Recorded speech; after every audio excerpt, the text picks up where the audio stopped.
So I thought I would talk about something a little bit different today. I guess just because it's November, it's freezing, it's dark. None of us really have enough energy to be angry about anything. So I guess, as we all know as aromantics, it's really hard to find any kind of a history to connect to, just because aromanticism as a concept hasn't really existed for very long.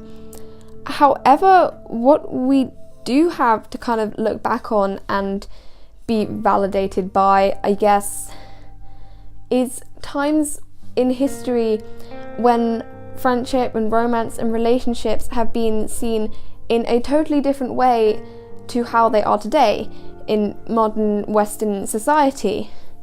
So I thought perhaps as a series, though I'm not promising anything, because if I promise something then it becomes an obligation and I don't have any motivation, but possibly as a series I would like to talk about what I'm calling arrow adjacent history, stuff that might not necessarily be about us but is still relevant to us. And what I'd like to talk about to begin with, as you can see by the video title, is Roman friendship. The Aeneid, which I just read recently and would highly recommend, is a Roman epic poem written by Virgil, who was alive from 70 to 30 BCE. And I've included a timeline here just to help you get your head around BCE time year orders. In Book 9 of the Aeneid, we are introduced to two men called Nisus and Euryalus. And a lot of people read Nisus and Euryalus as being in a romantic relationship. I agree with that reading. When they're first introduced, they're referred to as one in love, which I think makes it quite clear that they are, at the very least, meant to be portrayed as a couple. And for a lot of people, again myself included, the parallel between them and Achilles and Patroclus, two characters from the Iliad, who famously are read as being in a gay relationship, and who certainly were seen that way by a lot of ancient Romans and Greeks, that really cements that reading of them as being in a romantic relationship. However, frequently in the book, they're referred to as friends. They call each other friends. Explicitly, they were friends.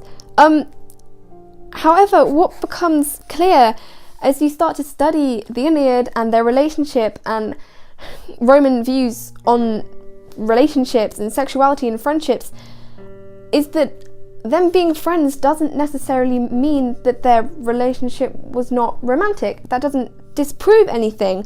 What is instead the case is that romance and friendship for the Romans would not have been mutually exclusive. Someone could be your friend and still be involved in romantic activities with you and have what, again, to a modern viewpoint, would look like a romantic relationship. And yeah, that's was just really comforting and kind of amazing for me to read about, you know, a completely different framework of viewing friendship and romance. Because as an aromantic looking in on romance and trying to navigate my own platonic relationships, I feel like I'm working on a completely different framework. So the Aeneid was kind of my starting point for researching Roman friendship, and what I did after that is I went and read some Cicero. And Cicero was alive between 106 and 43 BCE. So Cicero was an ancient Roman, just like Virgil, and he was an orator, which is like just someone who gives speeches, essentially. He was a politician, he was a writer, and he's actually written on friendship. He's written a text that is called On Friendship. So we can actually read straight from the mouth or pen of an ancient Roman himself what the ancient Roman view of friendship was. And of course Cicero is talking about the ideal friendship, so it may not be reflective of all Roman friendships, but it's still really interesting to read because it's very different to, the mainstream Western modern view of friendship today. Pretty much at the beginning of this text, when I started reading it, I was really interested to read Cicero describing this guy called Sulpicius essentially breaking up with a friend. Cicero says Sulpicius separated himself in deadly hatred from the then consul Quintus Pompeius, with whom he had lived on most intimate and affectionate terms, which is just not how we today would describe friendship or look at friendship. I'm not saying that I want to have a messy public breakup with my friends, but the fact that friendships were seen as such a legitimate and official and committed type of relationship, that a breakup would be possible or needed, is really fascinating. Cicero commends friendship for being based purely on goodwill. He says that they come from a natural human desire for companionship, and even goes so far as to say that life could not be the life worth living were it not for friendship. He also warns against keeping friends just because you once shared hobbies, even if you don't anymore, which again seems to be a pretty typical aromantic attitude. I know that for myself, and that for a lot of other aromantics that I've talked to, we can be very dissatisfied with, surface level acquaintance type friendships, even if those did once work. Much like alloromantic people would obviously not continue a romantic relationship if that relationship did not work out any longer and there wasn't that emotional connection any longer. So basically, I think the view that Cicero is showing here is really similar to a traditional, modern view of romantic relationships, but also to a very aromantic view of friendships, which again, it's just really great to read about. I'm gonna link an English translation of the On Friendship down in the description below, basically just because I think it's really nice and really comforting to read. I don't really have time to sort of just sit down and read out all the beautiful quotes in it, because that would get boring. One thing he does say at one point, as an example, is "No better thing has been given to man by the immortal gods." That's about friendship.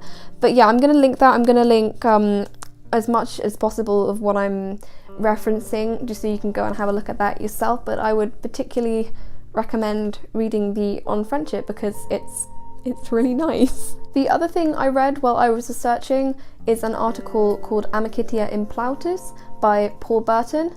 Amicitia just being Latin for friendship, as amicus is Latin for friend, and Plautus being a playwright, a Roman playwright, who was alive between 254 and 184 BCE.